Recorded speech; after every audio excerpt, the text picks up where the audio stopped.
प्रयागराज में माफिया अतीक अशरफ की हत्या के बाद पहली बार चुनावी दौरे पर पहुंचे मुख्यमंत्री योगी आदित्यनाथ ने इशारों में अपनी बात कही। चुनावी सभा में तुलसीदास रचित रामचरितमानस की चौपाई करम प्रधान विश्व रच राखा जो कस करे सो तस फल चाखा का जिक्र करते हुए सीएम योगी ने कहा कि कुछ लोगों ने प्रयागराज को अत्याचार का शिकार बना दिया था। प्रकृति ने ऐसे लोगों का हिसाब बराबर कर दिया। उन्होंने कहा कि यह प्रकृति न तो किसी पर अत्याचार करती है और न किसी का अत्याचार स्वीकार करती है। सीएम योगी ने कहा कि जो जैसा कर्म करेगा उसको उन्हीं कर्मों के अनुसार फल भी भोगना पड़ेगा। जिस प्रयागराज में लोग आध्यात्म की पिपासा के लिए आते हैं, जिसने हजारों साल मानवता के कल्याण का मार्ग प्रशस्त किया हो, कुंभ हो या माघ मेला, करोड़ों करोड़ों श्रद्धालु प्रयागराज आकर संगम में डुबकी लगाकर अपने जीवन को धन्य करते हैं। जहां अन्याय से पीड़ित जनता न्याय पाने की अभिलाषा से आती है, मगर कुछ लोगों ने उस प्रयागराज की धरती पर अन्याय और अत्याचार किया, लेकिन ये प्रकृति सब हिसाब बराबर कर देती है। बरेली में समाजवादी पार्टी समर्थित मेयर प्रत्याशी डॉक्टर IAS तोमर के चुनाव प्रचार में समाजवादी टीमों ने पूरा जोर लगा दिया है। एक और जहां डॉक्टर तोमर शहर में जगह जगह बैठकें और डोर टू डोर जनसंपर्क कर अपने लिए समर्थन मांग रहे हैं, वहीं पूर्व सांसद प्रवीण सिंह ऐरन, पूर्व राज्यसभा सदस्य वीरपाल सिंह यादव, पूर्व मंत्री भगवतसिंह गंगवार, विधायक अताउर रहमान अन्य नेताओं के साथ लगातार कैंपेनिंग में जुटे हैं। मंगलवार को समाजवादियों ने शहर में कई स्थानों पर चुनावी बैठकें कर डॉक्टर तोमर की ताकत बढ़ाने को उनके समर्थन की अपील की। समाजवादी नेताओं ने कहा कि डॉक्टर तोमर ने 2 बार बरेली के मेयर रहते शहर का जमकर विकास कराया और इसे जनता अच्छी तरह से जानती है। बरेली के विकास के लिए डॉक्टर तोमर को फिर से मेयर की कुर्सी पर बिठाया जाना चाहिए। वहीं डॉक्टर IAS तोमर ने सुबह अपना प्रचार अभियान पार्कों से शुरू किया और टहलने आने वाले लोगों से बरेली की तरक्की के लिए जन समर्थन मांगा। सुबह से रात तक डॉक्टर तोमर और उनकी समर्थकों की टीमें सघन जनसंपर्क व बैठकें करते नजर आए हैं।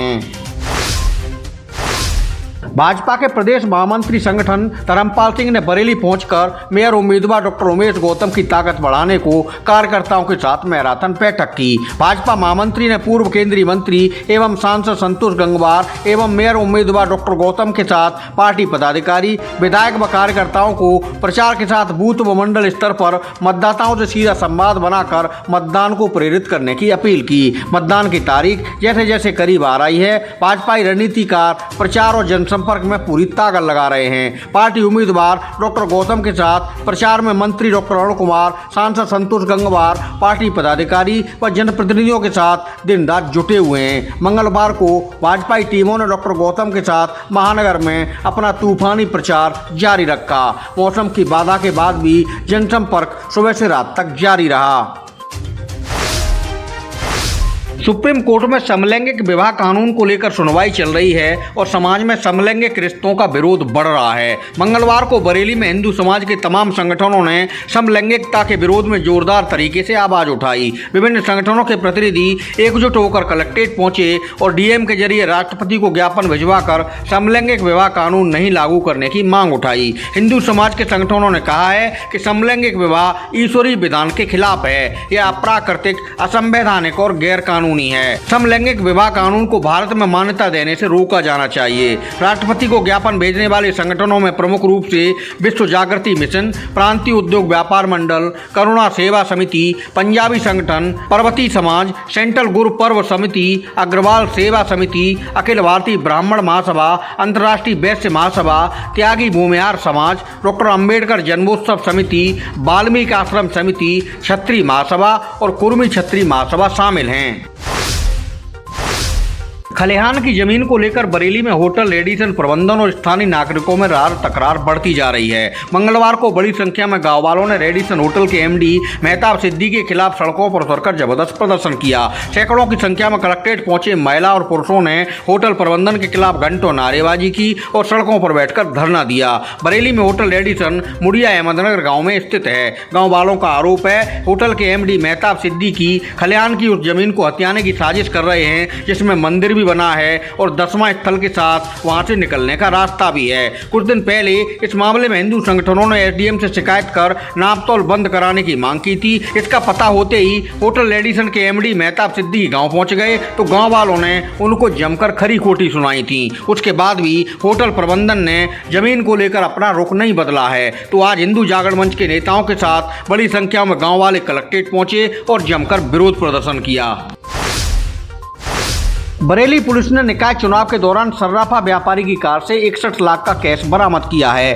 पुलिस और स्टैटिक टीमों की चेकिंग में कारोबार की होंडा सिटी कार से भारी मात्रा में कैश पकड़ा गया। पूछताछ में व्यापारी कैश के बारे में कोई साक्ष्य नहीं दे सके। कैंट थाना क्षेत्र में नकटिया पुलिस चौकी के पास स्टैटिक मजिस्ट्रेट और पुलिस ने वाहनों की चेकिंग अभियान चलाया था तो इस दौरान कार को रोका गया। तलाशी में कैश बरामद हुआ। फरीदपुर निवासी सर्राफा व्यापारी ऋषभ जायसवाल की कार बताई गई है। पुलिस मामले की छानबीन में जुटी है। इस बिंदु पर भी जांच की जा रही है कि कहीं कैश का इस्तेमाल निकाय चुनाव में तो नहीं किया जाना था। बरेली पुलिस ने निकाय चुनाव से पहले शराब की तस्करी का भंडाफोड़ किया है। भूसे की आड़ में तस्करी कर लाई जा रही शराब को पुलिस ने जब्त कर लिया। पुलिस ने 510 शराब की पेटियां बरामद की हैं। बताया जा रहा है यह शराब हरियाणा से तस्करी कर लाई गई थी। सीबीगंज थाना पुलिस ने घेराबंदी करके शराब बरामद की है। शराब तस्करों के खिलाफ केस दर्ज कर उन पर कार्रवाई की गई है। शराब तस्करी के पीछे किन बड़े लोगों का हाथ है, इस बात का पता लगाने के लिए पुलिस छानबीन में जुटी है। बरेली पीलीभीत रोड पर नवाबगंज इलाके में कार ने बाइक सवार को रौंद डाला। हादसे में बाइक सवार युवक की अस्पताल ले जाते समय मौत हो गई। नवाबगंज थाना क्षेत्र के लामाखेड़ा बद्री प्रसाद गांव निवासी आजाद अहमद मंगलवार को घर से सामान लेने गया था। नवाबगंज में कार ने उसको चपेट में ले लिया। युवक की मौत से परिवार में कोहराम मचा है। बदायूं में उधारी से परेशान मेहनता व्यापारी ने खुद को गोली से उड़ा लिया। घटना बदायूं के सिविल लाइन थाना इलाके की है। बताया गया है कि व्यापारी संजय गुप्ता उधारी की वजह से बहुत परेशान थे। तनाव में उन्होंने खुदकुशी कर ली। सूचना पर SSP doctor OP Singh police के साथ मौके पर पहुंच गए और सबको पोस्टमार्टम के लिए भिजवाया। पुलिस को मौके से एक सुसाइड नोट मिला है। इसमें व्यापारी ने अपने ऊपर 5 करोड़ से अधिक की उधारी होने की बात का खुलासा किया है, जिसके चलते उन्होंने आत्मघाती कदम उठा लिया। शाहजहांपुर में इटावा के एक युवक की संदिग्ध हालत में मौत हो गई। युवक की मौत के बाद से पत्नी बच्चों के साथ गायब है। शाहजहांपुर पुलिस मामले की छानबीन में जुटी है। पुलिस के मुताबिक इटावा के मोहल्ला तकिया निवासी राजेश अपनी पत्नी पिंकी के साथ थाना आरसी मिशन इलाके में किराए पर कमरा लेकर रहता था। मृतक युवक के गले में रस्सी के निशान मिलने से मामला संदिग्ध हो गया है।